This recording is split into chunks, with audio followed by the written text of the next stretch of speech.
4. 3. 2. What? Oh, hi now. Once upon a time, not long ago, where people wore pajamas and lived life slow, with laws are stern and justice stood, and people were behaving like they ought to. What's going on? What's up? Welcome to a little thing that we call the Cipher. We talk about everything hip hop in the house. Thank y'all for all your love. My name is Marcus, the Kid Warren, and with me is my man Muff. How are you doing today, sir? I'm doing great. New day. Yep. Doing great. New day. Doing great. Yeah. Sometimes you gotta be mad nervous about how you doing great when you feel joy. Okay. You know what I'm saying? You can't just get up there and be like, "Oh, I feel good." No, I feel great today. I might even do a Herman Cain and start singing gospel. Herman Cain, man, he's hilarious. He was all dignified and all hardcore Republican until he got that sex charge on him. When that came out, it's like, okay, you just like the rest of them. You're like, how is it that? Okay, see, this is for you guys who don't know. Marcus and I used to actually do Marcus, whatever, it's me. We used to do a political show, a couple years ago. We went strictly on politics. Yes, sir. So the hip hop thing we do because we love to do it. Mm-hmm. But we used to talk about politics all the time. So really, there's certain things that's been coming up lately that we want to speak on, but we want to keep it hip hop. We don't want to go there with that. But Herman Cain, he took coon and put it to another level to me, man. He's a coon, man, because you know what it is. He is, man, because they know Herman Cain knows his place in the Republican Party. That's why he's good to go. He knows his place. Just like your boy Michael Steele. Yeah, listen, right. Michael Steele at some point had sense enough to let... I'm not going to say that. Bottom line is this. I hope Herman Cain does win the Republican nomination because then, Obama can just chill and get on in office next term. I think it'd be a landslide if Herman Cain get in office. My thing, I'm worried about the racist. Or wins the nomination for the Republican Party. I mean, what is the racist going to do if both candidates are black?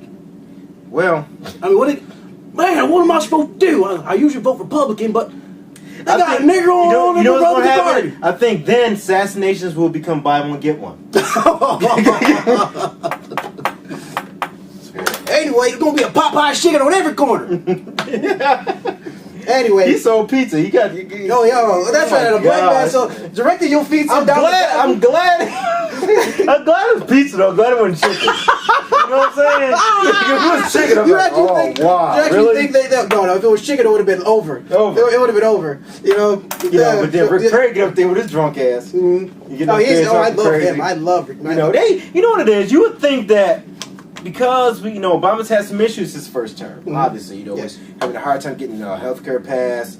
It's debatable whether or not the stimulus package worked or not. Unemployment being at all-time highs, being very volatile at the very least. You got the 99% versus the 1% issue going on right about now. That the Republicans should be sitting back there waiting and having a candidate that's good enough to go ahead and take advantage of the stuff, and they just really don't. You know what I mean? Otherwise, I'd be really threatened from me being a liberal. I'm going to just call it like it is. I'd be really feeling some type of way about that if they had a better candidate on the right, but they don't. It's comical. Michelle Bachmann was a legitimate candidate at one time. Sarah Palin was a legitimate candidate at one time. That's my girl. You know what I mean? Yeah. Sure. But I'll tell you about Sarah Palin. That's my girl, man. Yeah, girl. That's also Glenn Rice's girl too. Yeah, that's another issue. Not for president, but them legs was doing something for Listen, Glenn Rice.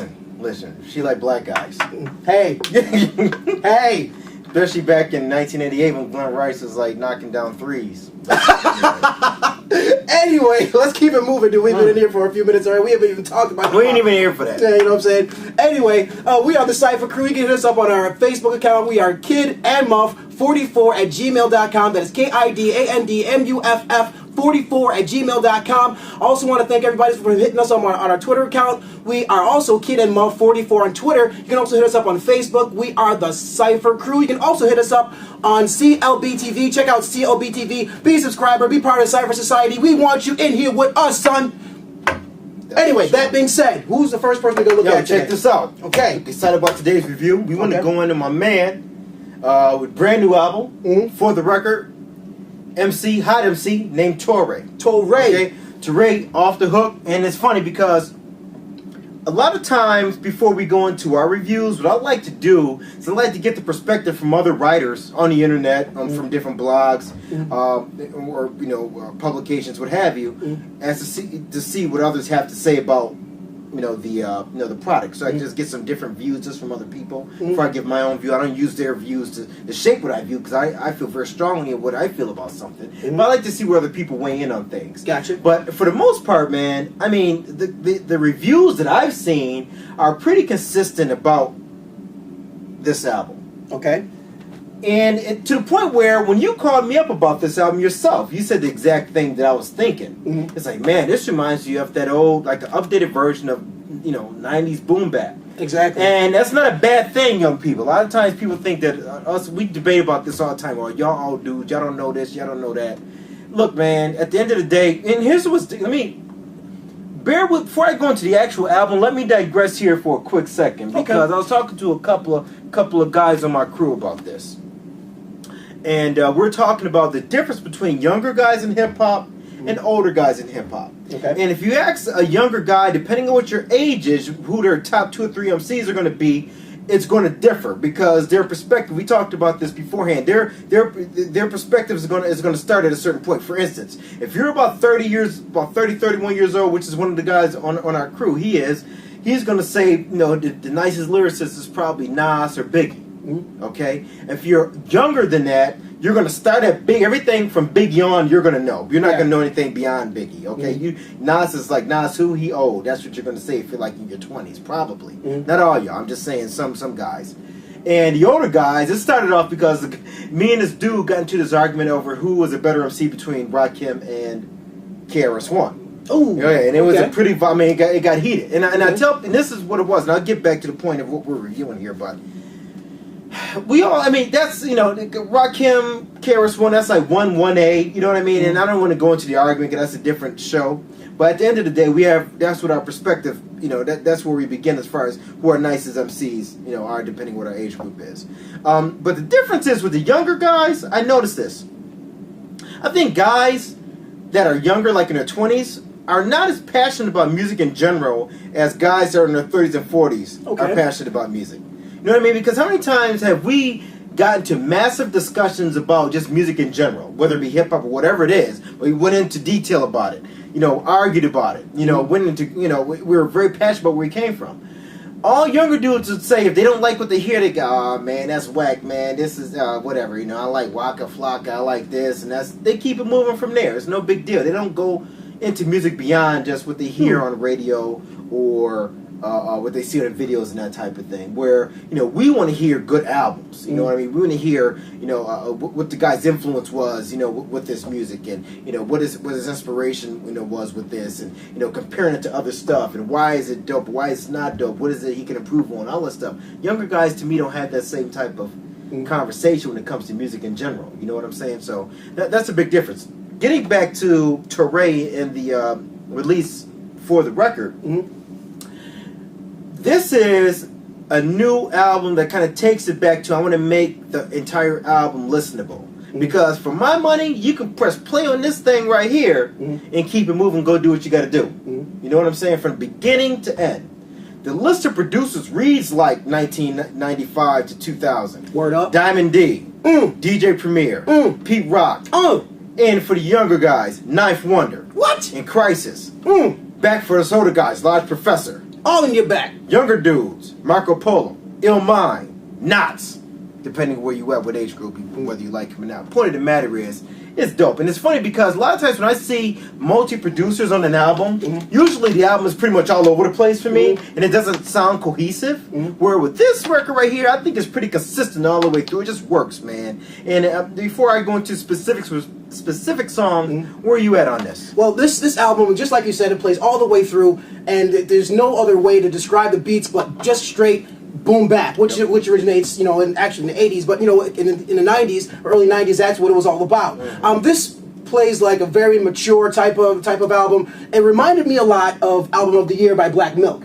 Actually, yeah, I mean, it reminded me a lot about that because it was just about an MC, a hot MC over dope beats, just talking about what he goes through. Period. Yeah, it was. Yeah. End of story. I mean, it's incredible effort on his part. The beats are crazy. The lyricism. Yeah. Where you at on lyricism? What do you think about dude's delivery? I mean, where you at as an MC yourself? What did you like about?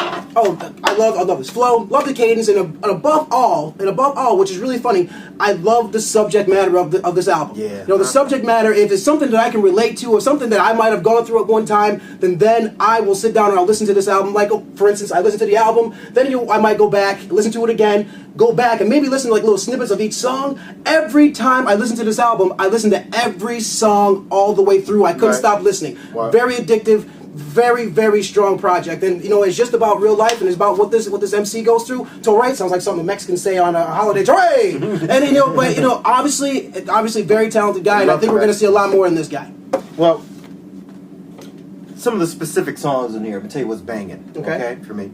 For one, the Ninth Wonder. And you know, for a guy that's, you know, if I put a beat, you know, I make beats, right? If you said, okay, Muff, I want you to make this beat for me, dude. I got a new album coming out. Okay, I'm gonna make my beat, and then I give you my beat, right? So yeah, by the way, kid, who else you got on the album? Oh man, I got Ninth Wonder, I got Pete Rock, I got Premier. I'll be like, oh, can I get that beat back so I can make it? I know it was all like that. You know what I'm saying? Well, to Ninth Wonder's credit, man, did he come. In fact, you could argue that Ninth Wonder's beat is one of the nicest ones on the album. Everybody came through. I really think so. Because the horns, man. The horns was crazy on Shakedown. Name of the song, Shakedown. Ninth Wonder came with it. And that's Ninth Wonder, and I said this many shows this year. He, as far as producer of the year, he's right up there, man. He's definitely nominated because he's been having a really good year, Ninth Wonder is. Whether it be Fonte's album, whether it be his own album, whether it be Actual Proof's album, it's crazy, man. Ninth Wonder's just killing it this year for 2011. I will tell you though, the premiere track, For the Record, is the name of the song on the title track of the album too, but it's also a song. When I first listened to this song, when I began to listen to it, like anybody who really knows hip hop and knows DJ Premier, all of his songs, and this is not a negative thing, they kind of sound the same. He's got the same formula for all of his album. He has something, he puts his print. I mean, you can hear Premier beat and be like, that's Premier. That's Premier. But it's funny because when it starts out, you're not sure. So you listen to it, it almost sounds kind of R&B-ish, not corny, but kind of like soft. But then once he gets into his 16 bars, you're like, oh, that's definitely Premier. And the cool thing about this particular track is that a lot of times Premier tracks don't really have your head nodding until about the second verse. And it's the same thing with Born in a Trap on a Games album. Okay. You know, the first verse you're hearing this, okay, it's nice, but that second track you're like, oh, the beat don't want to stop here. It's crazy. So it's the same thing here. Large Professor, Do the Math. I thought lyrically that was off the hook, and it's a typical Large Professor produce song, but you know, just it's all over, man. I thought that this album, I was blown away by it because I didn't have any expectations of this album. It wasn't like it was a lot of hype in the beginning, like, oh man, I can't wait for the new Torae to come out. Now I remember liking his last album, Daily Conversation. You know, and he had a couple premiere tracks on that, which is kind of hot. But I wasn't like really checking for the album. So when it came, I was like, okay, let's see what's good. And it's like you said, when I'm looking to turn off the album because I got other stuff to do, but I couldn't do it because it just kept hitting me, song after song after song. So with that said, man, absolutely off the hook this album. Where are you at on it? You got any other thoughts about it? You know, as far as where you want to rate it? Like I said, it was a classic album. Well, I shouldn't say classic album, but he used the classic elements for a classic album. Okay, like I said, the beats are crazy. The lyricism is off the chain. I mean, it's awfully very, very clever from the intro to the little skit that he had in the middle of it. I loved it. Do you want to go ahead and rate it? I'll go ahead and rate this thing. I'm thinking of the intro is kind of funny. Yeah, the very end of the intro. It's not enough for you, so you got. So the intro is actually kind of funny. Okay. Towards the end of this, I'd say out of we have a new. Tell them about a new rating system. You know, everybody uses mics and stars and stuff like that. I thought it'd be cool if we use ciphers because this is Cipher. Cipher is basically a zero, a circle. So we're going to go ahead and call these by ciphers. You go get 4 ciphers, 5 ciphers, whatever. So why don't you go ahead? Out of 5 ciphers, I'd give it a 4. A 4? A strong 4 Ciphers. I thought the beats, it's like I said, I'm not going to call it a classic album because I don't want to be like all emotional, like, oh my God, it's the best thing I ever heard. It's a very, very solid album. Very solid. Lyrically, incredibly solid. Beats, incredibly solid. So a rock solid 4. Rock solid 4? Yes, sir. I agree with you a lot, but I'm going to go ahead and I'm going to give this one a 4.5. Like I said, I like this album just like I love the Black Milk album, and I think I gave Black Milk actually a 5. So I just... That was the best. You gave... Wait a minute. We gave Black Milk 5? I gave Black Milk a 5. Wow. Album of the year. That I've only given out, what, 2? Well, the Cipher Crew, another thing we got new for 2012, we're going to institute our own drug testing. because this is getting out of hand. I'm sorry. You I want to love keep the that integrity album. of show intact. I love that album. I'm sorry. Yo, put really? Yeah. Put me in my place. Listen to the Black album or Black Milk album. I heard the album. Yo, and I'm telling you that you, sit back there So that in the Black back. album, he called it album of the year. It wasn't album of the year. Okay, might not have been album of the year.